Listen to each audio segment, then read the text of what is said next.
Legacy Telugu stories పిల్లల నీతి కథలు పరిష్కారం. రామవరంలో కృష్ణయ్య అనే రైతు ఉండేవాడు. అతను జీవితంలో చాలా కష్టపడి పైకొచ్చాడు.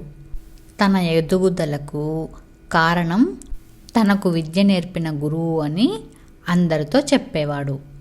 కృష్ణయ్య వృద్ధుడయ్యాక తన కొడుకులిద్దరినీ పిలిచి గురువుగారి సలహాతో హాయిగా బతకండని చెప్పాడు. కృష్ణయ్య చనిపోయాక అతని ఇద్దరి కొడుకులు గురువు దగ్గరకు వెళ్ళారు. ఆయన ఇద్దరికీ 2 చీటీలిచ్చి, మీరు చాలా ఇబ్బందుల్లో ఉన్నప్పుడు మాత్రమే వీటిని తెరిచి చూడండి. వీటిలోని మంత్రం జీవితంలో ఒక్కసారి మాత్రమే పనిచేస్తుంది అని చెప్పి చీటీల్ని చేతిలో పెట్టాడు. పెద్దవాడు తన వాటాగా వచ్చిన పొలం సాగు చేసుకుంటూ ఉండేవాడు. ఎప్పుడైనా కష్టం వచ్చినప్పుడు గురువు ఇచ్చిన చీటీని తెరిచి చూడాలని అనుకునేవాడు.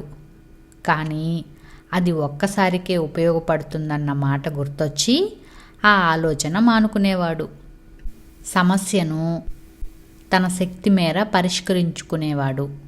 రెండోవాడు మాత్రం ఓసారి చిన్న సమస్య ఏదో రావడంతో గురువు ఇచ్చిన చీటీని తెరిచి చూశాడు.